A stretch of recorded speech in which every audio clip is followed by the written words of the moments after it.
Everyone hits a bump in the road. What do you do with it?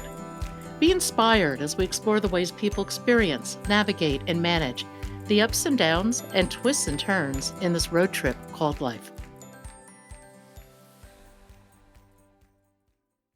Welcome to another episode of Bump in the Road. The basic podcast is always free. We also have a premium subscription called Bump 2 that lets you listen in on extended behind-the-scenes conversations with our guests.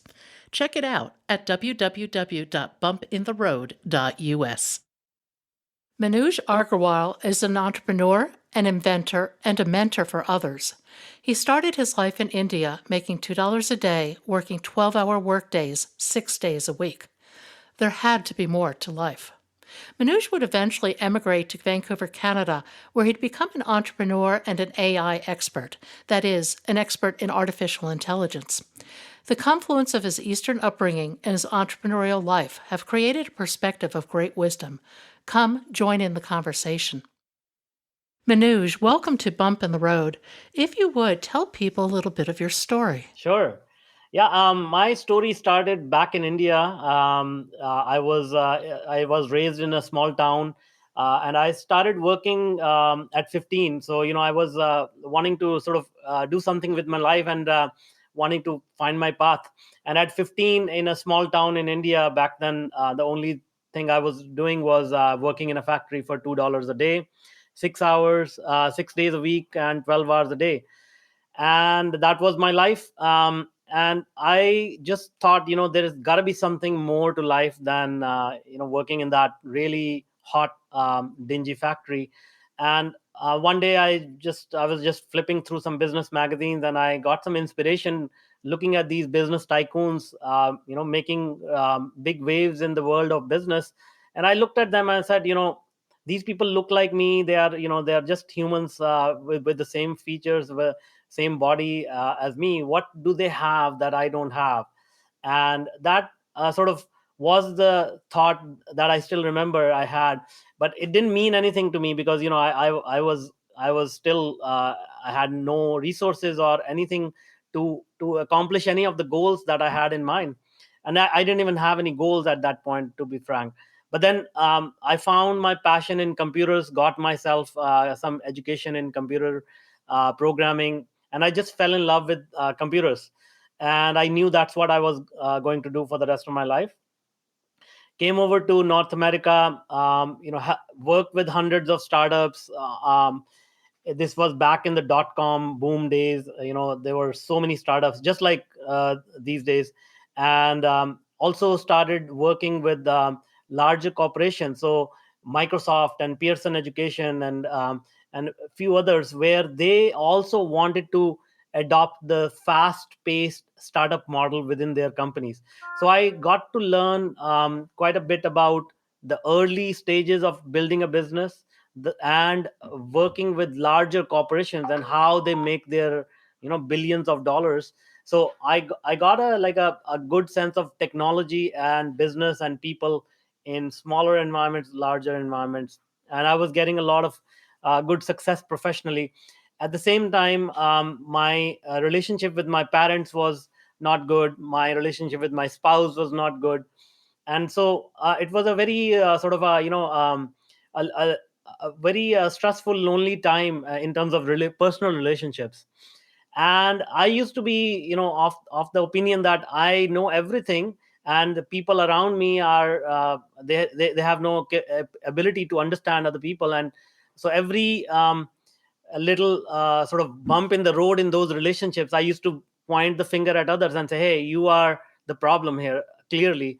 So but after that, what happened was, in 2010, I had my first child, and he won't connect with me. So that was like a very devastating moment, plus a turning point for me, because up to that point, I have been blaming the adults around me, saying that you are the problem. And then with a newborn child, obviously, he showed me that there's got to be something inside me, which led me down the path of sort of a little bit more self discovery. So I sort of left the whole professional environment to I sort of stopped chasing the dream, if you will, and focused on myself, focused on my own mind and psychology, went into meditation, learned a lot about spirituality.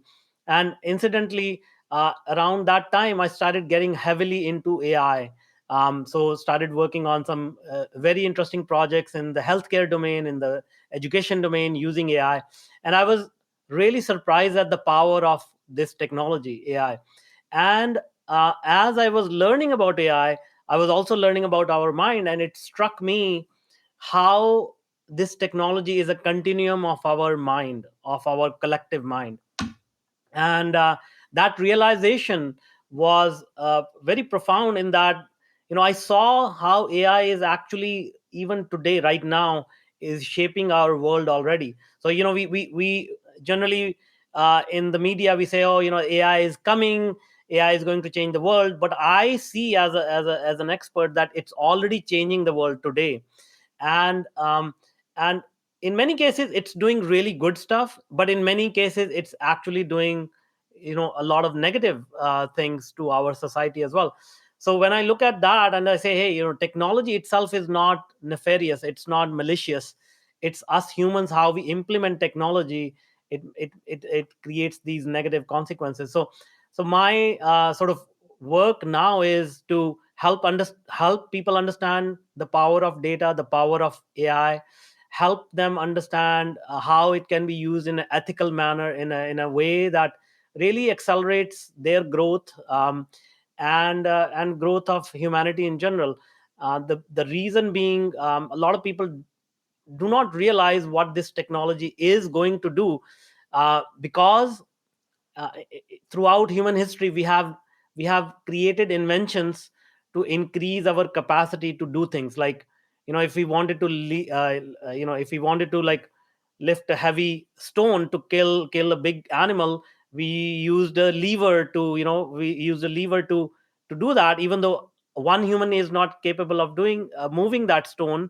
But through technology we were able to do that.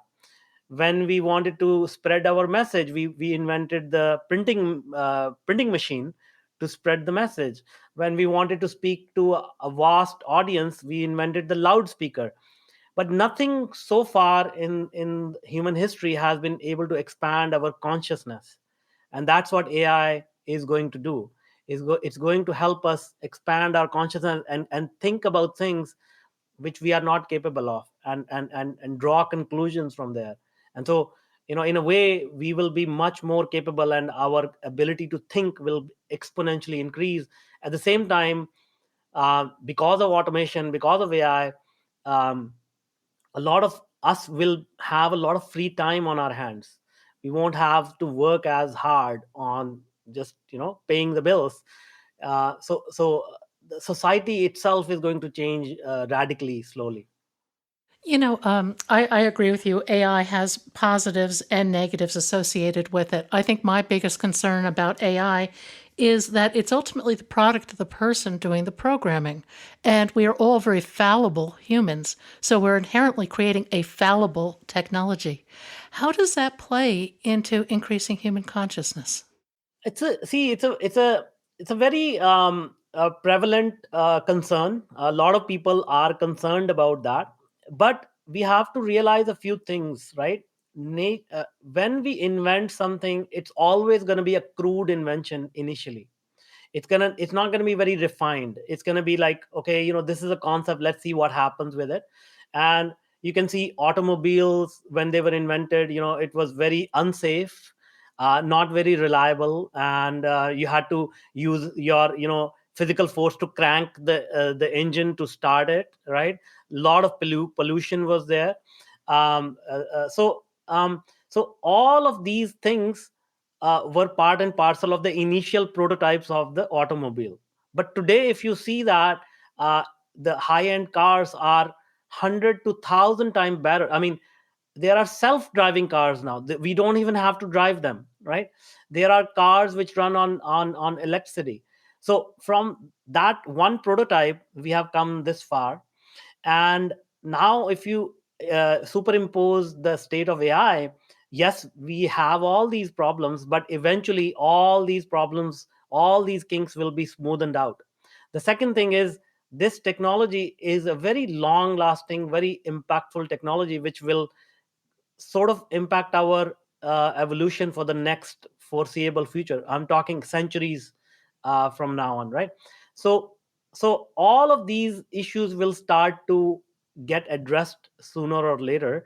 At the same time, um, we have to understand that it it is a technology that interacts with consciousness. I mean, if we go down into the weeds of science, physics, quantum computing, quantum sort of mechanics, uh, it tells us how our consciousness interacts with the universe. So if we draw some conclusions from there, people who will be fully able to leverage AI will be the people who are actually conscious. They are actually thinking about the common good, and not their own profits, or their furthering their own agenda. So I'm pretty sure, I'm confident that AI as a technology, as it advances, it will be more fruitful for when adopted by people who are working on the common good, and they inherently will sort of remove the biases, remove all these uh, things that are harmful about the technology. Does that make sense? It does. I think it's a little on the optimistic side, but I don't think it's impossible. But how would you define consciousness, and how would you define consciousness in the context of AI? Yeah. So see, the way I look at consciousness is if we listen to all the religious texts, they all say we are just one, right? Like everything is one. So if we look at other forces in nature, like just take wind or sea waves, um, they are comprised of millions and trillions of particles of air, or dust, or water, or what have you. But as a human, when we observe these things, we just say, oh, it's a wave of water. We don't say, oh, there are 3 trillion drops of water floating around. We say a wave of water. So when we look at consciousness, we can say, okay, there are 7 billion people, but then it's one consciousness, and we are all sort of feeling the energy as a body. So our body is mainly like a radio station catching a radio wave, which is one wave that is just traveling through time and space. So if we think about that, about human consciousness, it's a one wave of consciousness being experienced by multiple human beings. And when we say AI, when we put AI into the mix, it's basically finding those same patterns that we find through our human mind, but we are not capable of finding very um, obscure patterns in consciousness, obscure patterns in the universe. Let's say if we say, okay, what is the weather going to be like tomorrow, we can make a crude judgment based on our past experience that tomorrow is going to be sunny. But to be sure, we need to take into account so many parameters, earth's movements, and sunspots, and the time of the year, and latitude and longitude, and all of these things we need to take into account, which is not capable for a normal human to, like, really assess everything in one shot, and then make a conclusion that tomorrow is going to be sunny or not. But with machines, we can just offload this and say, okay, you deal with all this data and give me the answer that I'm looking for. So that's sort of the continuum of human consciousness and AI, how it expands our capacity to understand consciousness at a deeper level. I would say my life experience, as hopefully one becomes more conscious as you go through life, I have to say that my experience has been more bottom up than top down, in that I have to go out, get into the nitty gritty, make these horrific mistakes, be aware enough that I'm making them to evaluate them, integrate the experience, and move on. How do you change that process? Or how do you encourage more people to develop that type of process within? Absolutely, absolutely. See, I won't say I have all the answer. That is how our consciousness evolves. We make mistakes at a micro level, at a macro level, as an individual, as a society, as a whole earth as well, because we interact with other species as well. And so now the thing is, we have to utilize our own experience to make these mistakes and learn from them.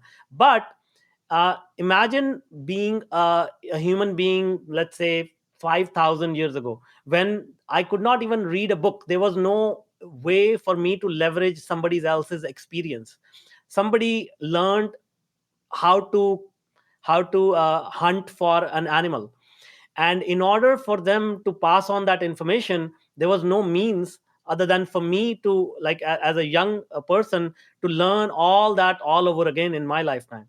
But then writing came along, then books came along, and now I have a huge library of thousands of years of learnings and experiences of other people that I can learn from and avoid many mistakes that I would have had to make. Right? Make sense? Oh, it does. It reminds me of a movie. I don't remember the name of it, but it was Natalie Wood's last movie. And in the movie, and this was a long time ago. But anyway, in the movie, the scientists would have people put on a headset, kind of like a what do you call it, and a virtual reality. Thank you, like a virtual reality world, and they'd give them these experiences. And one of the experiences they gave to a gentleman was a roller coaster ride that gave him a heart attack. Now, if you look on the sunny side of that type of methodology, it is one of the things I find interesting is, would it be possible to pass on this sort of conscious knowledge, the wisdom of our errors, through a technology like this, Yeah. so that people could indeed, rather than waiting till they're 40 or 50 years old to start having some perspective, could really go into their 20s with that type of perspective? Absolutely, absolutely. I mean, so virtual reality is a great example of that, right? Like, we can be somewhere physically present, because our consciousness is there. We are experiencing all the stimulus that, like, let's say, the other day I was watching this virtual reality uh, tour for Eiffel Tower, and I felt I was at the a foot of Eiffel Tower, even though it was a very basic sort of a way to look at it. Now, when we talk about concepts like metaverse, when we talk about virtual reality, and there is even technology that exists today that is able to read our electromagnetic waves of our mind, and it can take action. So it's being implemented in hospitals where people are, they have, they're not, what do you call it, they're not able to move their body, right? Paraplegic. Exactly. Paralysis. Yeah. So so they are able to interface with the machine and say, okay, move this mouse. And so it's a crude technology. It's not that it can replace human movement or whatever, but that is showing you where things will be in 10, 20, 50 years. So definitely we'll be able to pass on our experiences to other people. Just like, imagine going to a library and saying, okay, I want to experience the life of uh, a seafarer who discovered a new island, and you know experience all the things that he or she experienced, and learn from all those mistakes without actually having to go through that experience. So that's entirely in the realm of possibility uh, within a few years. No, the learning has to be emotional, which is what this would provide, an emotional learning experience, because that is the way we evolve and start building these blocks of consciousness, I think. Yeah, exactly. I want to go back a little. I'm curious. Um, Going from India to Vancouver, wow, what a culture shock. Yeah. What would give some details on how you actually moved from India to Vancouver and what the experience was like? Yeah. Well, I mean, one part of the story was that I met my girlfriend and then future wife in the same computer programming course that I took. So she was born in Canada, and her upbringing was Indian as well as Canadian. Like her parents were Indian, so I had a little bit of an inkling about, okay, what the culture is like. But when I came here, even though my English was okay at that time, I was not able to like really communicate well, because all the nuances of the dialect, or I remember the very first few meetings I had with other professionals, and they use some phrases that were funny to them, and I couldn't really understand why they were laughing, or so I was confused, and I had to like really uh, look it up. Okay, what did they actually mean? And then sort of when it made sense to me, then I was able to assimilate those expressions in my language. Then just learning about the culture around us, how things happen, the system, how things move, how do you communicate with people, how do you get them to buy into your vision, how do you even overcome the stigma that people have when they're talking to an immigrant, that, oh, this person doesn't have that same first-hand knowledge or the experience of growing up in North America. So those were some of the challenges that I had to overcome. But it was a very interesting journey, because the more I learned about it, the more I saw that when I got curious about learning it, I was actually learning more than people who have grown up here. Meaning, a lot of people who have been brought up in North America, even they are not aware of a lot of cultural nuances uh, in other communities within North America. So that was very interesting, coming from outside, bringing that perspective, and then learning about other cultures within North America gave me a much broader worldview than a lot of people I interacted with, who were born and brought up in North America. I think curiosity is one of the single most important pieces of a good life. Yeah, absolutely, absolutely. Yeah, because once you get curious, you learn a lot, and that curiosity is going to keep driving you forward, even though you face you make mistakes or face any challenges, because curiosity is a huge force that drives us.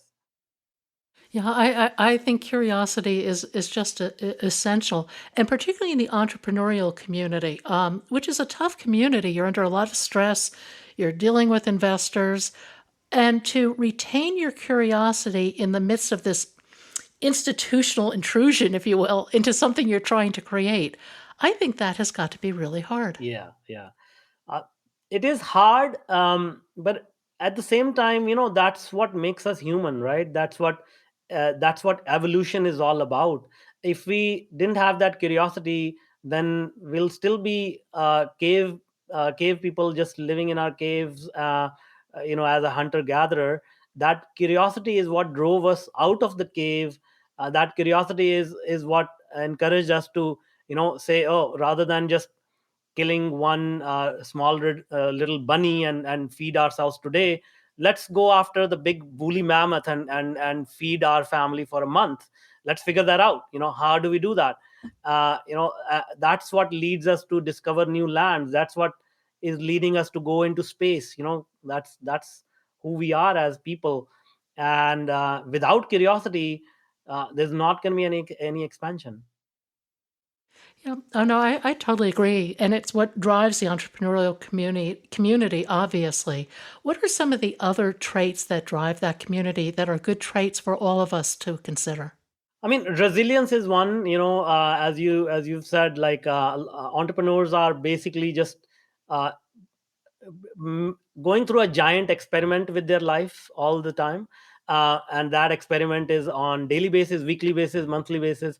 So you will obviously get a lot of failures through that process, and you need to be resilient, and you have to have the drive for, in order to cultivate that drive. You need to have a big purpose, big mission, that's larger than yourself. Because a lot of entrepreneurs, what I found is, their mission is to make money, and that mission is not as big, because the you know this giant experiment that they're running, if the end goal is to make money, many burn out for that purpose, because there is not a lot of meaning behind that.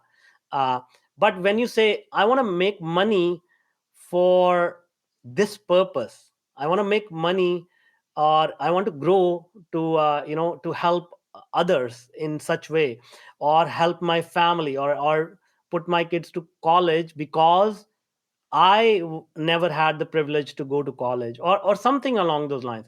If that purpose is bigger than the hard work you are about to put in, that's what pushes you forward. So resilience and understanding, self-awareness, curiosity, and purpose, I think those are the three main things I will say. Yeah, I think purpose is another one of those pieces that really matters because it's what gets you up in the morning and gets you going and sustains you through the really difficult times. What is your why? My wife, my family, my kids. So I see that, as you just pointed out, that we are a society who are not raising our kids in a way that makes them resilient human beings. We prepare them to become part of the system, part of the grind, and things like empathy, things like ethics, things like uh, self-awareness, curiosity, resilience. We don't really teach them that. We teach competition. We teach only one person in the class will win, and if that's not you, something wrong with you. And that burden is carried by majority of us throughout of our lifetimes.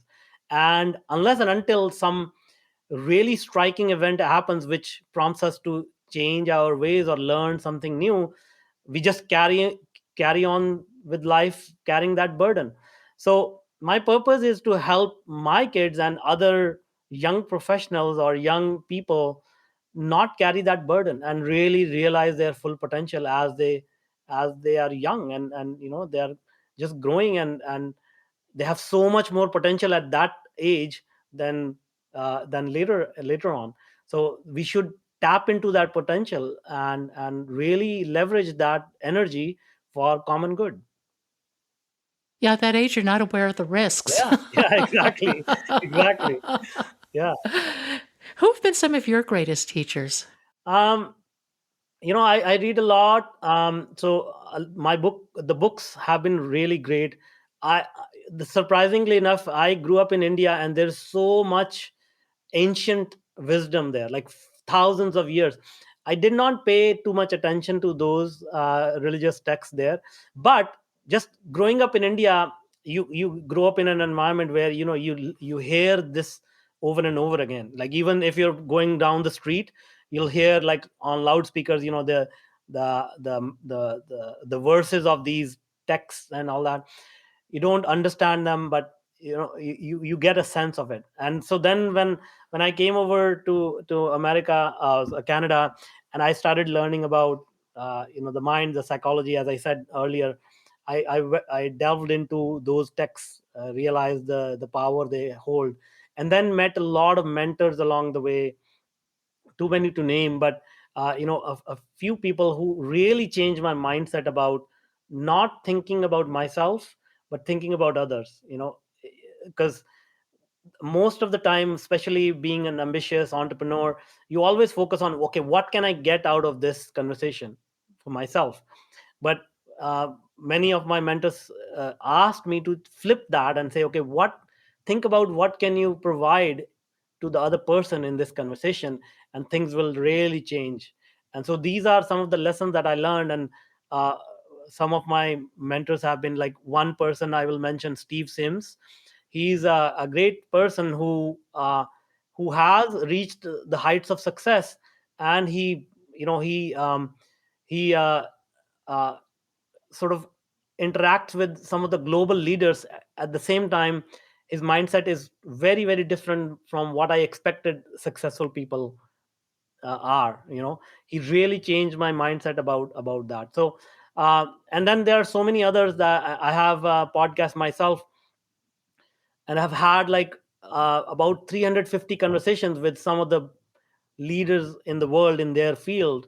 And each of those conversations have really changed the perspective. They have really shaped me. I I believe that starting my podcast was another chapter of very deep mentorship, a very unique way to get mentorship by talking to so many different people and getting their perspective, and then finding the commonality between their experience as well.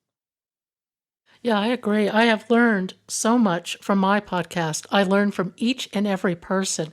It's just astonishing. The wisdom, the collective wisdom, and the common threads that come out of all these conversations.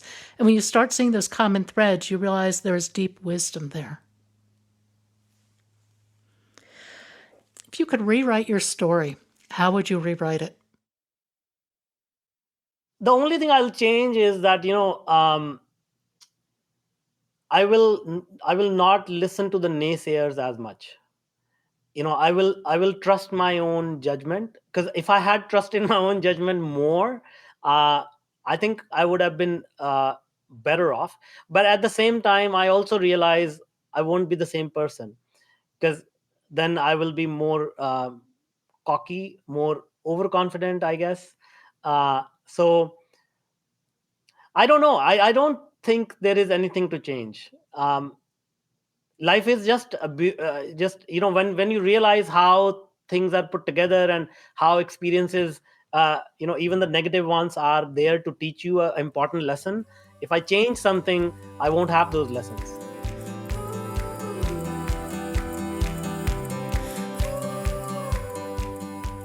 Thank you for joining us today.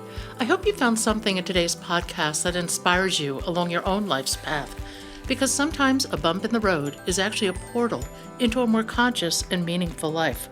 You can subscribe to our free podcast at www.bumpintheroad.us or become a premium member to hear the full conversation.